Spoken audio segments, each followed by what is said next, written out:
मी नंदकिशोर काळे, उपाध्यक्ष औरंगाबाद जिल्हा chemist and druggist संघटना, छत्रपती संभाजीनगर. आपल्याला सर्वांना माहितीच आहे की आमच्या केमिस्ट अँड ड्रगिस्ट संघटनेच्या वतीने उद्या 20 मेला पूर्ण भारतभर या ठिकाणी बंदचं आयोजन केलेलं आहे. तर बंद कशासाठी? तर आजपर्यंतचा जो संघटनेचा या सभासदांशी जो नातं आहे की सभासदाच्या प्रत्येक सुखदुःखात आमची संघटना ही नेहमी खंबीरपणे उभी असते. आणि आजच्या या उद्याच्या बंदचे जे विषय आपल्यासमोर आता मी मांडतोय की सर्वात मोठा मुद्दा या बंदचा आहे की ऑनलाईन पद्धतीने जी औषधी विक्री आपल्या देशामध्ये मोठ्या प्रमाणात चालू आहे, त्या ऑनलाईन विक्रीच्या अनुषंगामध्ये सांगण्याचं झालं तर ऑनलाईनमध्ये सगळ्यात जास्त बोगस कारभार मेडिसिनमध्ये आत्ता चालू आहे. म्हणजे तुम्ही स्पुरियस ड्रग असतात किंवा डुप्लिकेट ड्रग जे बनतात आपल्या देशामध्ये ते ऑनलाईन पद्धतीनेच वितरित करून या चेनमध्ये आणले जातात. आणि म्हणून आमचा मोठ्या प्रमाणात विरोध हा कोणत्या गोष्टीला उद्याच्या बंदमध्ये असणार आहे, तर तो ऑनलाईन पद्धतीने जे आपल्या औषधी विक्रीचं जे रॅकेट आपल्या देशात चालू आहे त्याला सर्वात मोठा आमचा संघटना म्हणून विरोध असेल. ऑनलाईनच्या बाबतीत जर आपण थोडं खोलात गेलो तर लक्षात येईल की कोविड काळामध्ये शासनाने एक GSR 220 म्हणून एक अध्यादेश काढला होता. आणि त्या काळात बरेचसे लॉकडाऊन असल्या कारणाने काही प्रमाणात पेशंटला घरी औषधी नेऊन देण्यासाठीचा तो त्यावेळेचा सरकारने काढलेला अध्यादेश होता. परंतु या अध्यादेशाचा काही ऑनलाईन विक्री करणाऱ्या लोकांनी गैरफायदा घेतला आणि त्या गैरफायदा घेऊन आजही ते 5 वर्ष झाले तरी तो अध्यादेश अजूनही तो रद्द झालेला नाही. आणि त्याचा गैरफायदा घेऊन बऱ्याच ठिकाणी अशा अवैध प्रकारचे औषधी, मग त्या MTP किट असो की काही नशेचे औषधे असो, बटन ज्याला म्हणतात, आपल्या शहरात सर्वात जास्त धोका कोणत्या गोष्टीपासून असेल तर तुम्ही पोलीस डिपार्टमेंटला जरी विचारलं तरी ते आज का परेशान आहेत की आपल्या शहरामध्ये जे गुंडागिरी, जी दादागिरी किंवा जे गुन्हेगार तयार झाले त्याचा सर्वात मोठा दुष्परिणाम म्हणजे सर्वात मोठं जे रॅकेट आहे ते ऑनलाईनमधून मिळतं. आणि ऑनलाईनमध्ये त्यांना ते सहजासहजी त्या गोळ्या किंवा त्या औषधं भेटून जातात. आणि मग त्या परिस्थिती याच्यानुसार आपल्या शहराचं, आपल्या जिल्ह्याचं स्वास्थ्य बिघडतं, सामाजिक स्वास्थ्य बिघडतं, पोलिसवाल्यांची डोकेदुखी या ठिकाणी वाढते. आणि आम्हालाही त्या ऑनलाईनचा खूप मोठा त्रास होतो. कारण काय, ऑनलाईन जेव्हा ड्रग सप्लाय होतो ना त्याला कोणी फार्मासिस्ट असतो.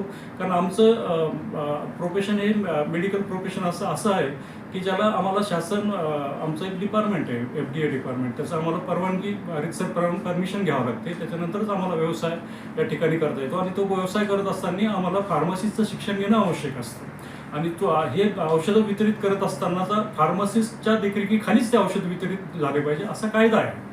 आणि मग त्या कायद्याच्या हिशोबाने आणि त्यात हे औषधं जो आम्ही रुग्णांना देतो तर याला काहीतरी टर्म्स कंडिशन असतात स्टोरेजच्या, त्या स्टोरेजच्या टर्म्स कंडिशन पाळल्या गेल्या पाहिजेत.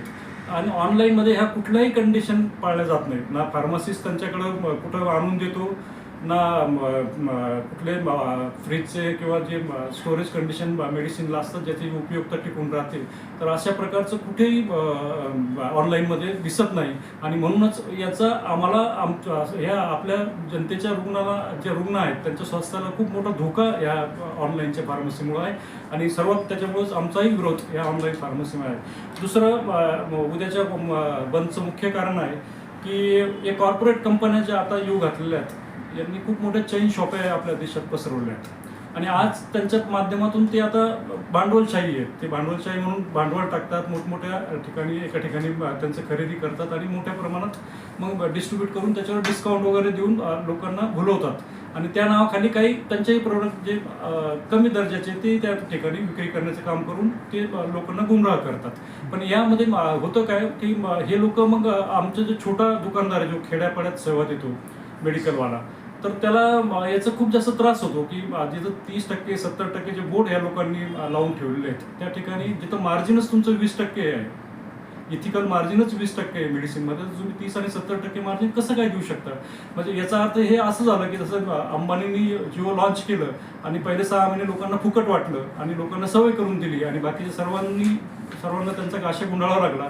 त्याच प्रमाणात उद्या ही भांडवलशाही ही औषधीमध्ये सुद्धा येईल आणि आमच्या लोकांनाही उद्या गाशा गुंडाळावा लागेल, आमचेही लोक संपतील आणि उद्या कॉर्पोरेट लोकांच्या हातात ही सर्व सिस्टीम जाईल आणि उद्या मग ते कोणत्या रेटमध्ये विकतील याची कल्पना तुम्हाला जिओहून आलीच असेल.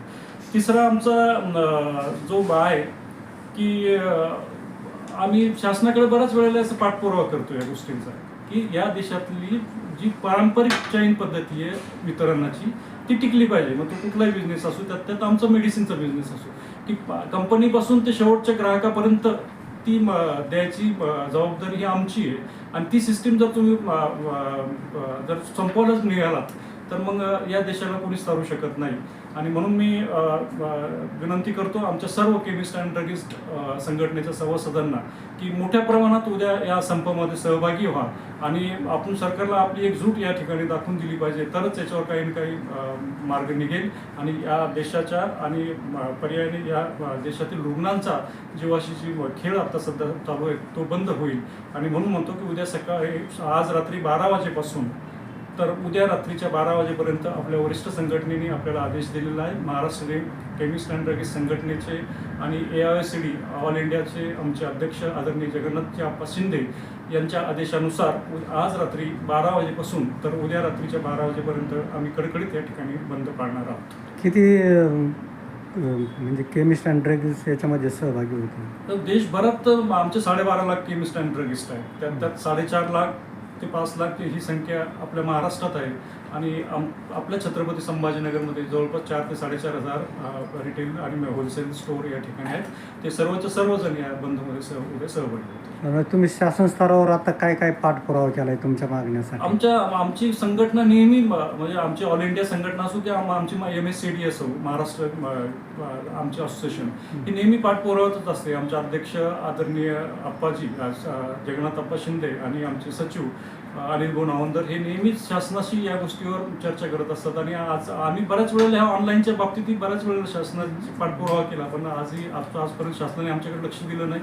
कदाचित एवढ्या मोठ्या लोकांच्या आग्रहास्तव किंवा एवढा मोठा बंद जर उद्या देशभर झाला तर त्याचं काहीतरी फलित या ठिकाणी. उद्या काही निवेदन देणार आहे का तुम्ही? हो, उद्या आम्ही सकाळी 10 वाजेला औषधी भवन इथं जमणार आहोत गुलमंडीला. इथून आम्ही क्रांती चौक मार्गे कलेक्टर ऑफिसला जाणार आहोत आणि माननीय कलेक्टर साहेबांना उद्या आमच्या सविस्तर निवेदन त्या ठिकाणी सादर करू. काय आवाहन करणार तुम्ही आपल्या औषधी विक्रेत्यांना?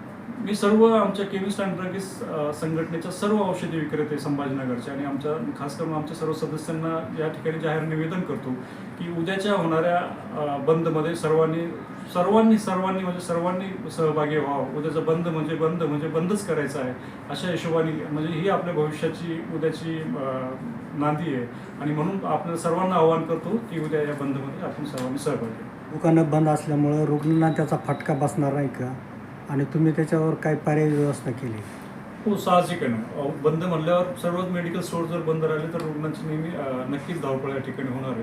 परंतु आम्ही एक सामाजिक बांधिलकी म्हणून आमच्या संघटनेच्या वतीने आमच्या औषधी भवन या ठिकाणी काही आमचे प्रतिनिधी या ठिकाणी ठेवणार आहोत, जेणेकरून कुणालाही गरज पडली तर त्याचे नंबरही आज आम्ही प्रसारमाध्यमांना देणार आहोत.